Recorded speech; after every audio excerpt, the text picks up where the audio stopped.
Bonjour. Aujourd'hui, nous allons apprendre à modéliser une forme simple en 3 dimensions sur Tinkercad. Nous allons faire un porte-clés à l'effigie du collège. Donc ici, j'ai une nouvelle conception avec un nom aléatoire. Donc je vais changer le nom pour l'appeler tutoriel modélisation 3D. Comme ça.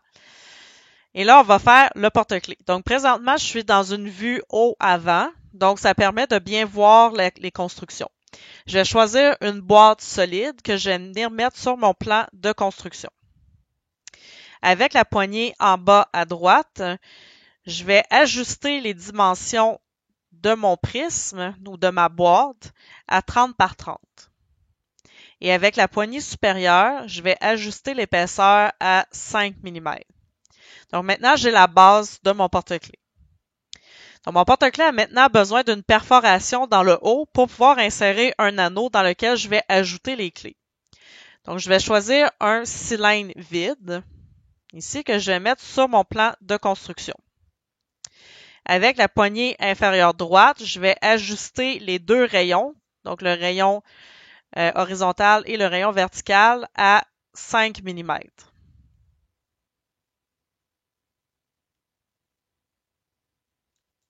Voilà. Et avec la poignée supérieure, je vais ajuster l'épaisseur à 5 mm. Donc maintenant, j'ai la même épaisseur pour mon cylindre vide que pour ma boîte pleine. Je vais prendre mon cylindre et je vais venir le placer au centre de ma boîte, un peu en haut, comme ça, pour faire le trou. Donc, je vais sélectionner les deux formes, le cylindre et la boîte, et je vais prendre l'option regrouper.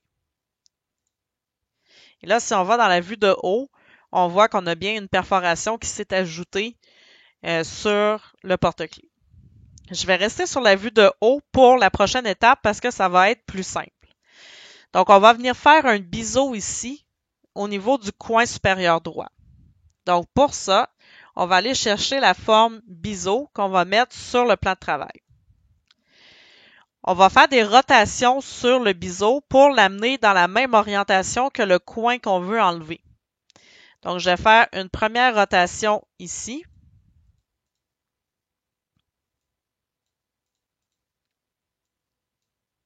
De 90 degrés. Je vais faire une deuxième rotation ici de 90 degrés également. Je vais déplacer mon biseau sur ma boîte et pour que ça devienne un trou, donc pour pouvoir enlever de la matière, je vais transformer mon biseau solide en biseau vide avec l'option perçage ici. Donc là, on voit que le biseau est devenu translucide, donc on peut voir à travers, on peut voir la forme qui est en dessous. Donc, on place le biseau sur le coin et c'est important que le biseau dépasse de chaque côté parce que c'est comme ça qu'on va réussir à enlever les arêtes de la forme. Donc là, c'est quand même pas mal. Ça fait une belle forme. Donc, je vais sélectionner toutes mes structures et je vais faire encore regrouper. Voilà. Et comme ça, le coin est parti et j'ai un biseau dans le haut de mon porte-clés. Donc maintenant, il reste à mettre le logo du collège. Donc pour ça, je vais choisir l'option texte. Donc je vais mettre mon texte sur le plan de construction. Dans la boîte texte, je vais écrire CRM pour Collège Reine-Marie. Je vais changer la couleur des lettres pour mieux voir. Je vais déplacer mes lettres sur mon porte-clés et je vais ajuster la dimension.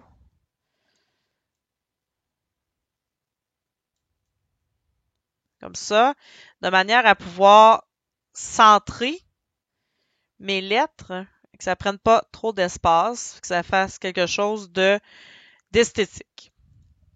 Voilà.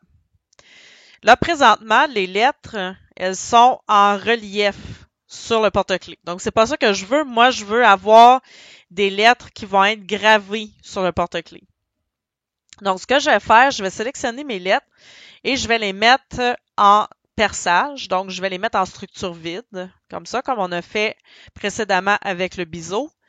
Je vais prendre la poignée supérieure et je vais donner une épaisseur de 2 mm à mes lettres.